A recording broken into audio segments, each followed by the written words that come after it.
আপনার হলো গিয়া আমাদের এলাকায় অনেক বিগত কালকে পরশু দিনকে একটা সাপ মারছি। ছোট বাচ্চাটা এটা আপনার হলো গিয়া আমাদের এলাকার হলো গণ্যমান্য ব্যক্তিরা তারা ধরতে বলছে জুয়েল ভাই, তার কথার উপর ভিত্তি করে আমরা এটাতে ধরছি। ধরে প্রেস ক্লাবে নিয়ে আসছি। সামনে ভাত দিয়ে ধরা হয়েছে আপনার হলো গিয়া সামনে একটা ইয়ার মতন দিয়ে আপনার তোয়ালের মতন ফেলে দিয়ে পরে টান দিয়ে ল্যাঞ্জা ধরে পাতলের ভিতরে ভরে ফেলছে।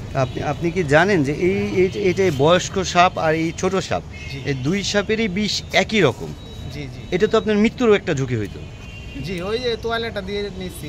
আপনি কি এই যে 50,000 টাকা পাবো এই চিন্তা করে কি এই সাপটা তাজা ধরার চিন্তা করছেন কিনা? জি না জি না, আপনার হলো গিয়ে আপনার জুয়েল ভাই নির্দেশনা অনুযায়ী হলো গিয়ে আপনার হলো গিয়ে এটা ধরছে যে মানে আপনার ফরিদপুরের নেতাকর্মীরা এরা পুরস্কৃত করবে, এরপর ভিত্তি করে আর কি আমি সবটা রিস্ক নিয়ে ধরছি।